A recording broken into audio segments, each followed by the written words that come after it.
in Nigeria is less than 10% of what it used to be. Food production in some communities is becoming a problem. Communities that have been lost completely in the northernmost part of Nigeria. So we're having problems from the south and from the north. Because we sit at this precipice of either huge prosperity or, very huge disasters. Climate change results in harsh, severe weather. Things have changed. Things have changed dramatically. It's real. It's not theory. Freak weather conditions, floods, droughts. No one is going to escape. Everyone will be impacted. I repeat, everyone will be impacted. And we're faced as humans with some very stark choices.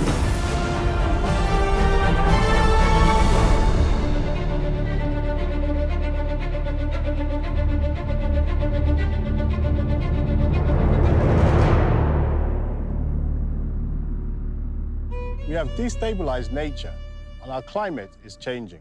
Rising temperatures and shifting weather patterns are disrupting life on Earth.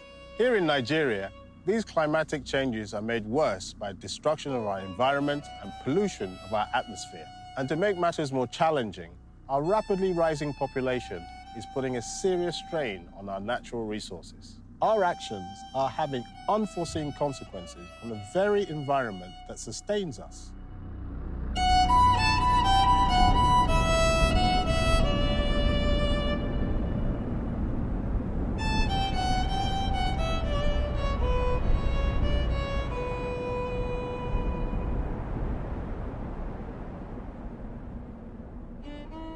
Climate change has affected the North more in the sense of challenges with deforestation and desertification. And we know on record that desertification moves annually about 5-10 kilometers into Sahel savanna. In this farming community in Katsina, farmers have noticed a change in rainfall in the past 15 years. Honestly speaking, the farming is very bad, because since from the time we plant our crops up to date, we are experiencing lack of rainfall. We have a problem.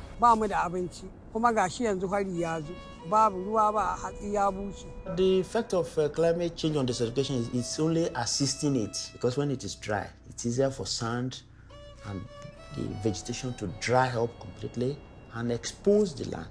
Deforestation is a serious problem, and that there hasn't been any alternative solution to fuel wood for domestic use and other uses. The people of the Sahel, they are great agriculturists, but because of the climate, which they have little control over, sand dunes overtaking such areas. Such conditions keep on making people to move away from their ancestral homes to other areas.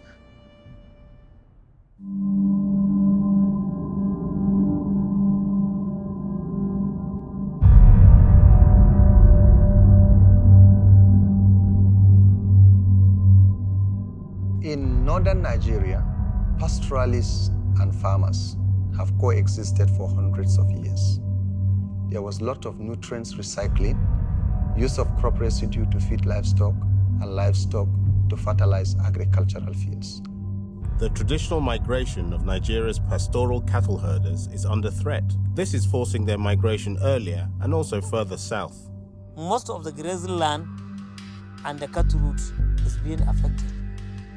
In the dry season, a lot of people from the north are moving to Enugu area, Lagos area.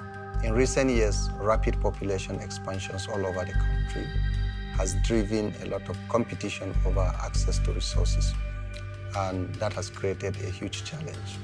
For large-scale upland cultivation, usually barricade hundreds of hectares of land, thereby cutting off pastoralists from accessing patchy areas for grazing or even accessing watering points. When the land is depleting, those communal clashes, those communal fight for land increases.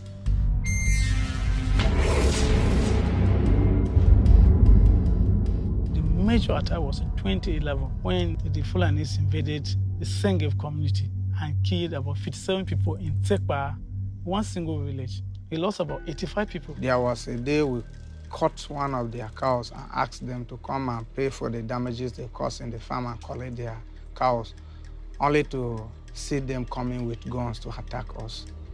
That is how it started. Thousands of herds of animals are killed by criminal gangs. The victims, who are the pastoral groups, are blamed. A lot of rural agricultural communities have sophisticated guns. They attack the pastoralists, take away their livestock, and therefore, I cannot stand here and say that some of the pastoralists are not armed. Some of them are armed to defend themselves. Many of the problems are due to criminal gangs on both sides, stealing cattle and destroying crops.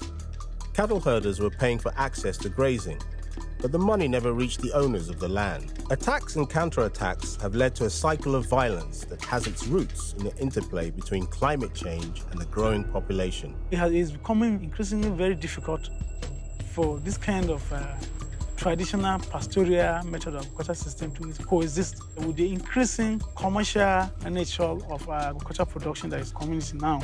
We don't have much empty lands as they were before. This conflict had destroyed our place, had destroyed our economy, had destroyed our people, had destroyed our cherished peace that we was known for. Our people have become refugees in their own land.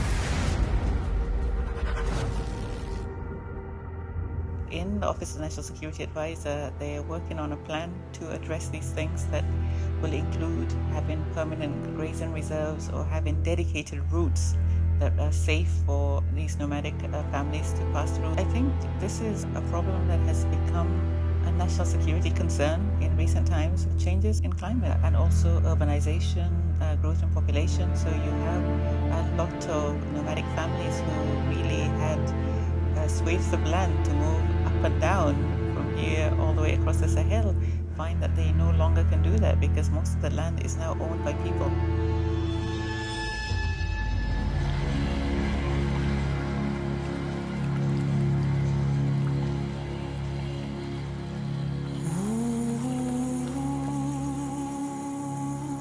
Lake Chad is the main water source for 70 million people. It was the 6th largest lake in the world in the 1960s. From its original size of 26,000 square kilometers, it has shrank to less than 2,500 square kilometers. In the early 70s, the Nigerian government established the South Chad Irrigation Project. The major irrigation project takes huge amount of water from the lake. Because of the global climatic change, the volume of water that comes to the lake is also affected significantly. That became a very serious issue of the lake because the rate of recharge was actually not equal to the rate of drainage. If the amount of rainfall that comes into the lake is sufficient like it used to be, then probably we will not be talking about the problem we're having today. So climate change has a very fundamental effect on the changes that we are seeing around the lake today. The lake has a significant impact on the livelihood of the people. And when it dries up, then the people are scattered, confused. Farmers, herders, and fishermen are now competing for the remaining water. And with decreasing precipitation and droughts due to climate change, conflicts and poverty are threatening the stability of the region. Most of these communities, which housed more than 5,000 people, had to move to the cities. And the only major city was Maiduguri, the state capital. That's 1/3 of the population of Borno State are now resident in Maiduguri town. Most of the people who go there end up to find out that the jobs are not there, the dreams are not there, and the lifestyle and the hopes are dashed. So, what else do you expect? You expect anger, you expect frustration. And of course, since the hand is already idle and the mind is a breeding ground, then they can take up arms against anybody. And they will do it with all passion. They have nothing to do. The fishermen cannot fish anymore. The farmers cannot farm anymore. Most of these people who come there seeking for job opportunities and do not find, turn to these Islamic clerics. For example, the erstwhile leader of Boko Haram, Yusuf Mohammed, had a welfare scheme. He provided interest-free loans to membership. And this was how they attract members to the group. Being a member of the group, benefiting from the financial scheme of the group, you are compelled to attend evening Islamic classes and scholarship. And this is where the indoctrination takes place. So it has to do with certain aspects of alienation and also misinterpretation of religious texts and a search for a common society that's fashioned in the ideology of a few. Most of these people have left the northernmost part of the state and neighboring state as a result of desertification, deforestation, and this is the link between climate change and the militant Islamic insurgency in the area.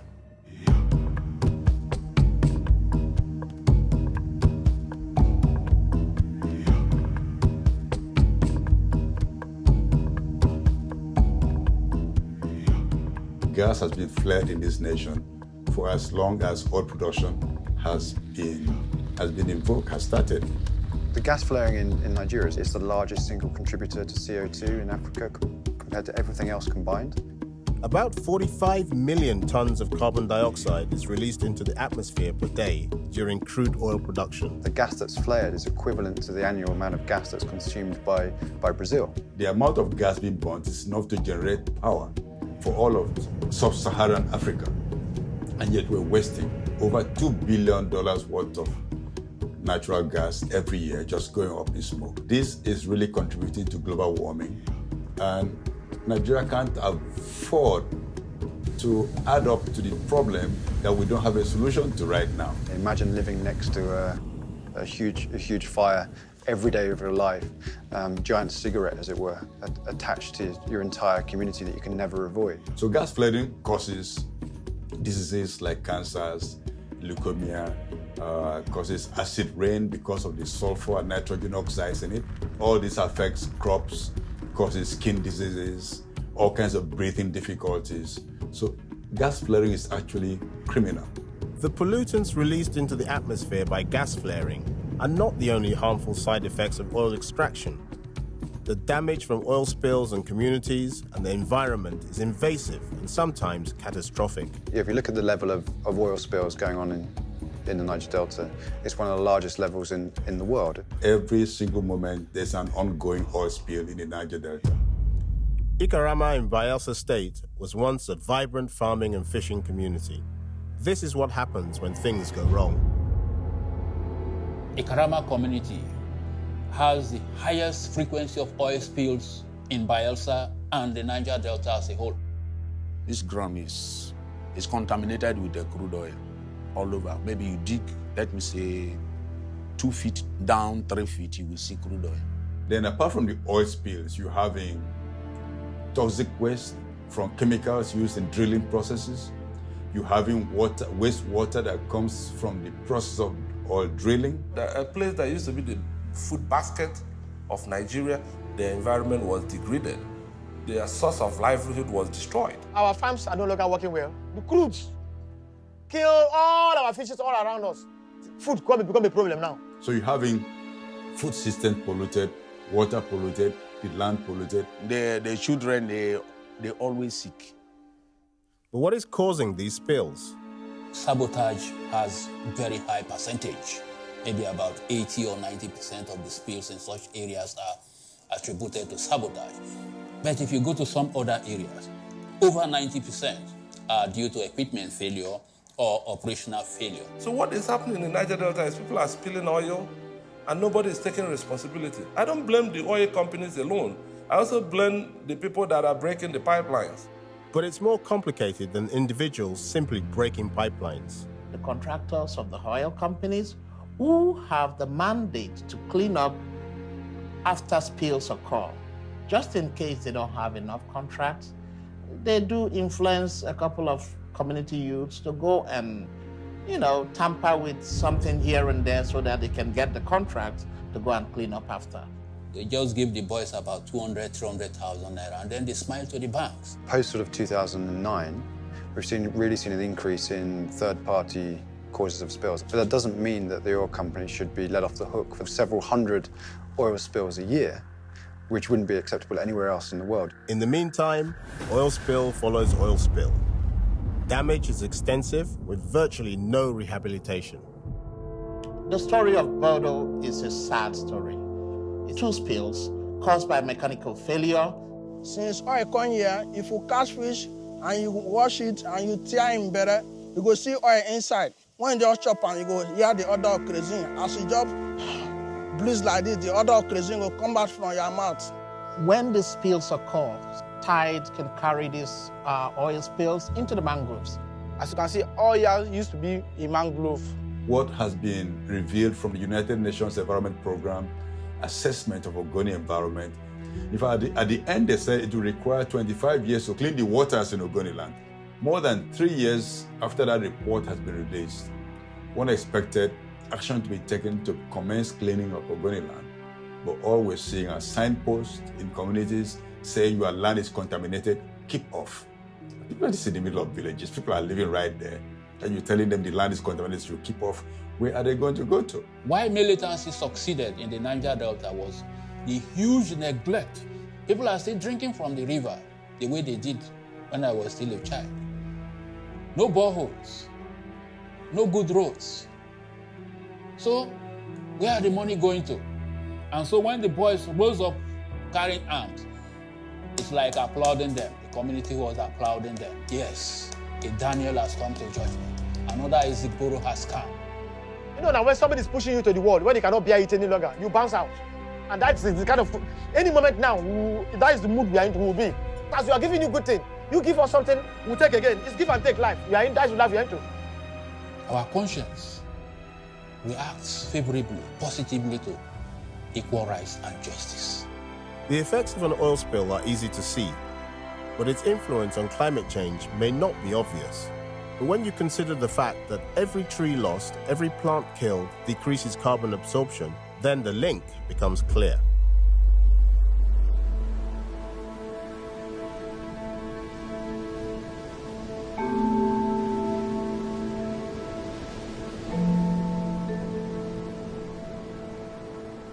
On a global level, mangroves are more of an important carbon sink than rainforests. Mangroves are a hugely important natural resource for Nigeria.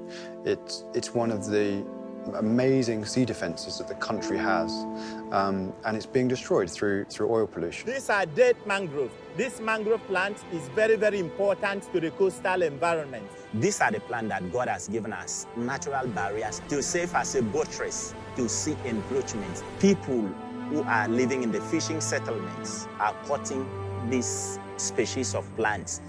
They have finished cutting all the red mangrove. Even the white mangrove has gone. It's supposed to be that as the sea is coming, it is this mangrove plant that is supposed to give the sea a good resistance. All the mangrove is gone, and the sea is having a free way. The Niger Delta is the third largest wetland in the world. We have almost destroyed our own wetland, and that has a reverberating effect on the entire ecosystem. These are the major spawning grounds for fish, the fisheries in the region. And we're destroying that which feeds us. I mean, I don't understand it, and it's very difficult to stop. These are some of the most impoverished citizens we have. People that have lived in the fishing settlements, they've made me to understand that where they are staying today, it's like the 1 kilometer ahead where they used to stay 7 years ago. So as the sea is pushing them, they are coming out. You go to Brass, you go to Odioma, Kulama, you see the same thing. Ocean encroachment, eating up the land. And they told me about 7 poles of the electric line has just gone into the ocean. I was one of the people that used to live far beyond this side. How the water is washing in, is coming with great current to wash out this Bonny Highland. And if something is not done promptly, this Bonny Highland will be washed out. In those days, we walked, just as we are walking now, to that ship. You can't go close to it. You can't near it. You will see how the land on the wash the And scientists have estimated that if there's a net sea level rise of 1 meter above present levels, up to 90 kilometers off from the coastline will go underwater. The ocean levels are going to rise substantially for Nigeria. A good portion of Lagos is going underwater. Our coastlines are going to be changed, irrevocably changed. This estate should never have been built this far out. In Nigeria, we have what are called setbacks. There's a minimum distance from the shore that you are not allowed to put up any structures, and that's primarily for safety reasons. So how this estate was approved to be built up to this point beats me. People are building their houses in areas that used to be swamps before now, and when the rains come, they're flooded. What do you expect? We see that government is the biggest culprit when it comes to non-compliance with environmental laws. A lot of these new houses that they've been building illegally down along the wetlands are going to be underwater. We are being pushed, and gradually maybe we'll all go towards the middle belt. People now from the north, they will come down, and then people from the south will begin to go up.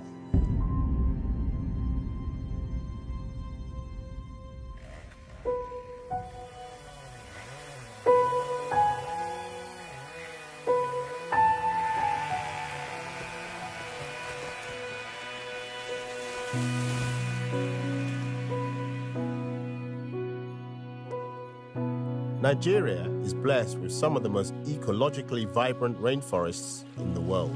This small region is one of the top 3 or 4 biodiversity hotspots on the continent. It has a third of all the primate species in Africa, about 40 species. It has animals that are found nowhere else in the world. The trees held foundations of the soil. They absorb water.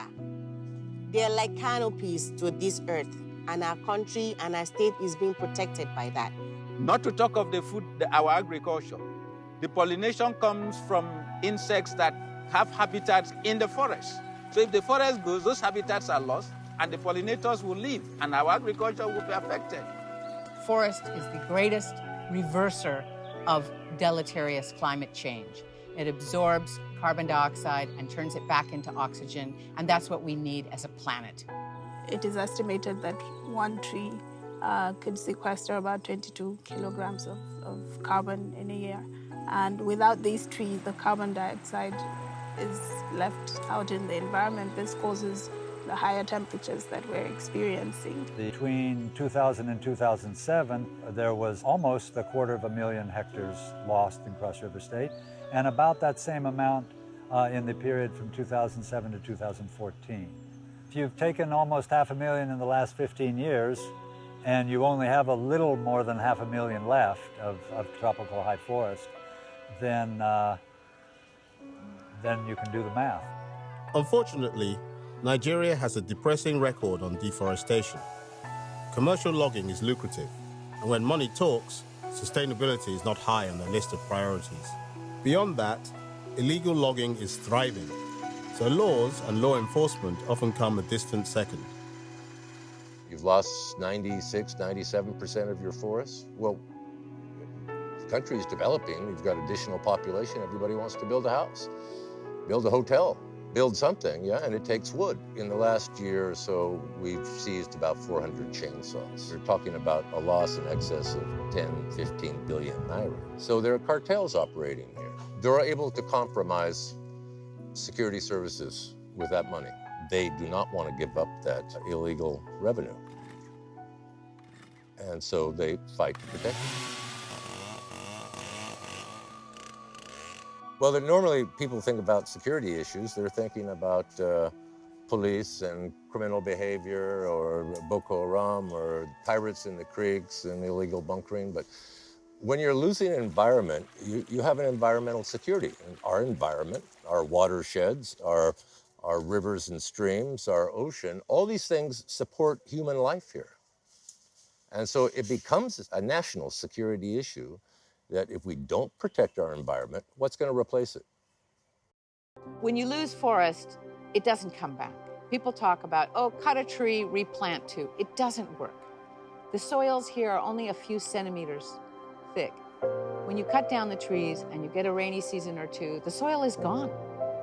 And people move in once any timber cutting has occurred, and they plant their farms, and it's never going to go back to forest anyway. That's the God-honest truth. One of the basic needs for survival is agriculture and domestic fuel wood. Sustainability becomes an issue now because the population is ever expanding, but the forest resources are shrinking.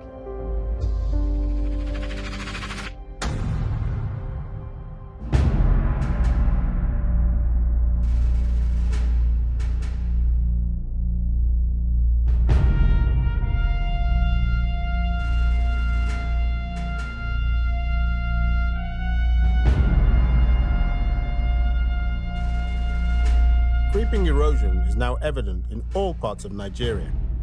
We have huge dead areas that almost nothing will grow. You have erosions which are kind of gone beyond the word erosion to really describe it. It looks like some natural geologic feature. It's so huge now. Climate change exacerbates erosion because climate change results in more intensity rain over a short period of time. When you build up an area, what you are basically doing is you are converting permeable surface to impermeable surface because you are replacing soil with concrete and zinc. So now you are increasing the volume of flow. Right there you have the recipe for erosion. We have people who are depositing refuse in gutters, who are actually blocking the waterways with structures, building structures. When you put all that together, what you're basically doing is you are agitating water. You are creating turbulence. In about 2-3 years ago, we had massive landslide that affected the entire ecosystem. And we were telling people not to cut at slopy area because if you cut at slopy area, you farm at slopy area, you let the land loose. You burn, you destroy the soil cohesiveness. And when the landslide came down, everybody's eyes went wide. And they said, okay, this is what we were told. One of the most striking examples of erosion is Nanka Valley in Anambra State. Nanka is easily the biggest erosion in Nigeria. What's going on in Nanka is massive. For the way it's going, the Igwe is actually threatened because it's fast approaching his residence. When I see a joke, incredible Mirianiku, Manton Miri, Maketo, Volosier, I waited to go and go for the body. That was so Bodaira, Choshisha. Villages have collapsed here at Nanka. A lot of people have lost livelihood because of loss in their farmland.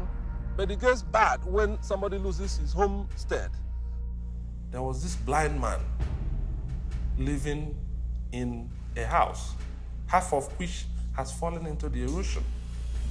He's blind, completely blind. He lives in the remaining half. And we asked him, why are you still there? He has no other place to go.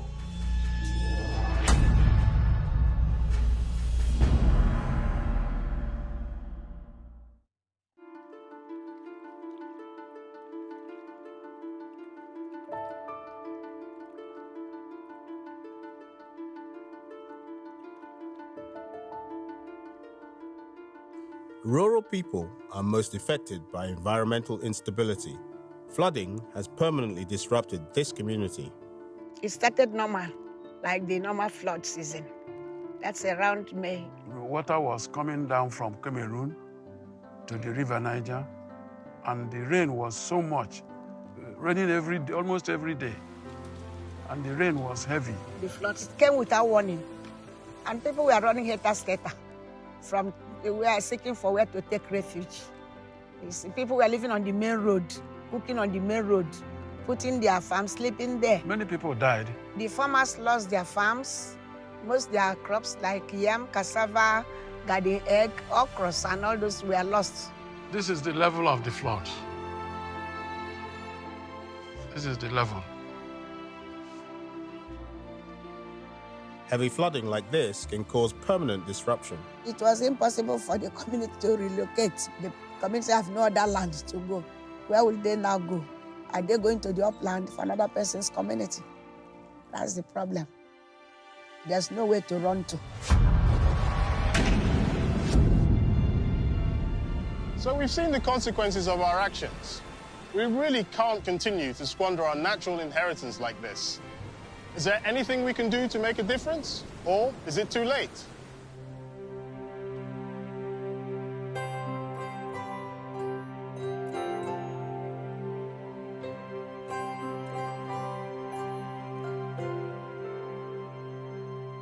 Nigeria's electricity sector generates only about a fifth of the country's needs. As we all know, Nigeria is full of amazing entrepreneurs and potential. What is holding Nigeria back is the lack of access to power. About 15,000 megawatts are generated from diesel generators alone. If we get our electrical system up and running in this country, we won't be contributing to climate change. The gas flaring in Nigeria is a travesty. Addressing that would really do a lot to address global warming and climate change. Nigeria, using domestic gas and flared gas, could kickstart its own domestic energy market. The number one thing Nigerian government should do is to stop gas flaring. Gas flaring has been outlawed since 1984, but it has not stopped for one day. It's against the law to flare the gas. That's why they pay penalty, and the penalty is neither here nor there. So the government should now wake up to its responsibility. We can't afford that wastage. We can't keep on postponing something that is killing our people, something that is wasting our resources, and something that is harming the planet and the people and everything in it. How could you live in a place that has abundant gas and live in darkness? This is the moment in which Nigeria can decide if it really wants to kickstart its domestic gas market.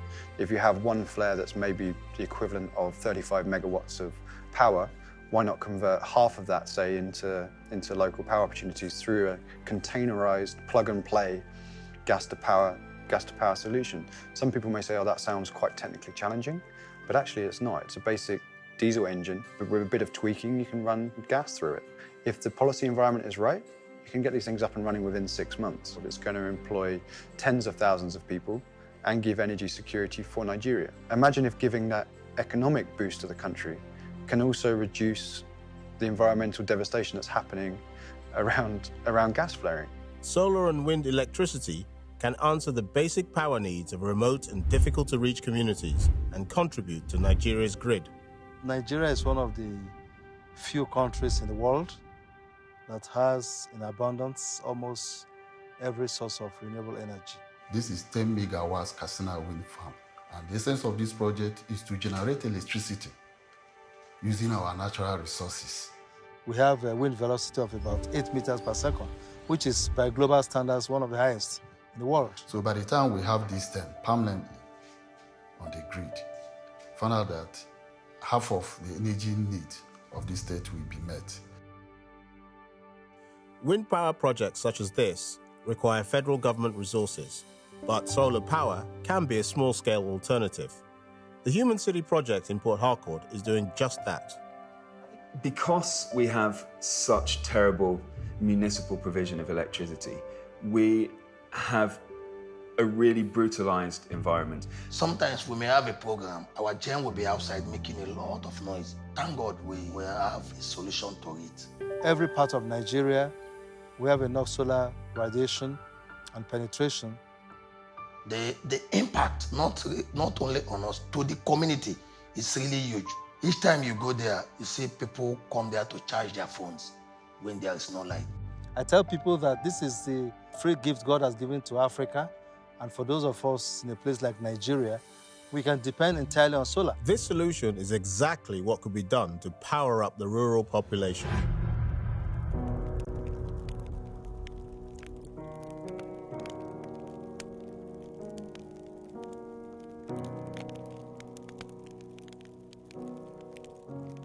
The most reliable and dependent source of domestic energy is fuel wood. People are cutting down the forest, whether for food, whether for firewood, is based on economic reasons. And so of necessity, the intervention must be economic. The improved cook stoves are more efficient because they have better insulation, and the heat is channeled directly to the pot rather than being spread out, so food cooks faster. And you use less firewood. With 3 very small sticks, you can easily cook a pot of rice and beans.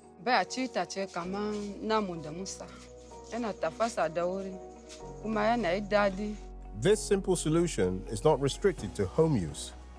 A typical bakery in Jigawa uses 1 tree to bake in a day, 30 trees each month, and given that there are 300 bakeries in Jigawa, that would be about 108,000 trees every year that are being cut down just to fulfill the demand for bread.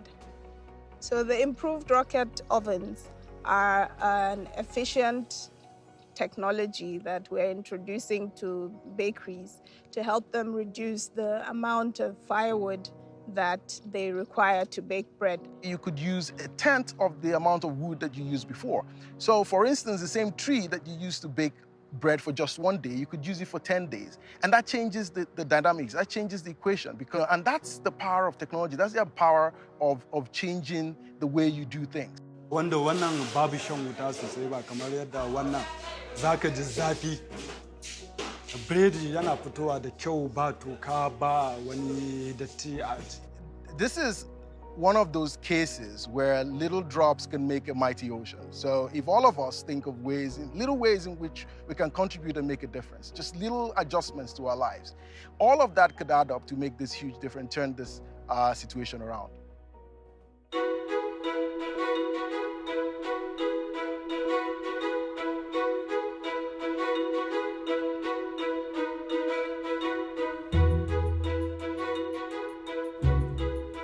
At current growth rates, the population is expected to rise from about 175 million to 450 million by 2050. Feeding that population is the next big challenge. The solution may well be on our doorstep. The Songhai Agricultural Initiative provides training on modern sustainable farming methods suitable for local conditions. It aims to repopulate rural areas with productive farmers to boost food production. Increase in population is going to be serious and will have serious implications on food security. Without food security, there is no other security. And agricultural production and productivity are key. Our production is, first of all, a production that is respectful of the environment. Nothing gets wasted. We don't throw anything away in Songhai. Like the waste from the dropping, use food for the agriculture, the waste for the fish, we can use the water to irrigate our production. You know, it is just a cycle. We practice our own modern farming. Never in the history of the North is plantain and banana planted, but Songhai is doing it. All year round, our garden is green. We don't burn bush here. It destroys the microorganisms that are nutritious to our plants. Songhai is an example of how to react proactively to new challenges. This is nature as it was intended to be. But when we think of climate change, we think of science and something that's abstract that doesn't affect us. But climate change is about what we have done to this. We can continue doing what we do, or we can make changes. We have a choice. Nature has been very generous to Nigeria, to Nigerians, and we can't just destroy and consume everything that nature gave unto us. What we call natural resources are not just things we put on the market for economic purposes, they're things that build our very life. The environmental challenges we have in this country are going to have long-term consequences. A lot of Nigerians are so busy trying to make money, they really, really don't care about environmental issues, and I think they should.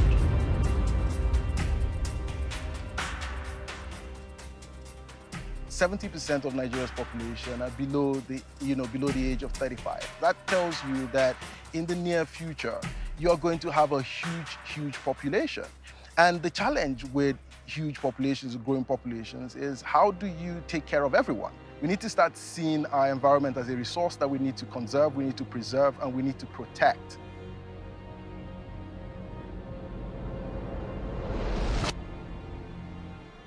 We need to respond to the risks that we're creating.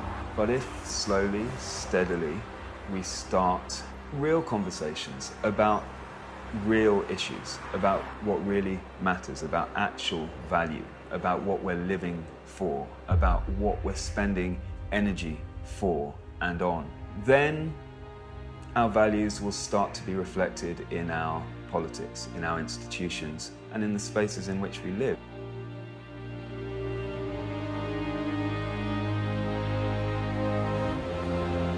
Who has the right to use up his own children's birthright? Who has the right to use up something he received from his forefathers and use it up and not pass it on to his children? If we just go the way of grabbing and not putting anything back, it affects our psyche, it affects the way we think, it affects who we are. We are not by nature people who destroy, people who just grab. No longer just take from this land and not give back. Pretty soon, that account is going to be empty, and then the real suffering and poverty is going to start in this country.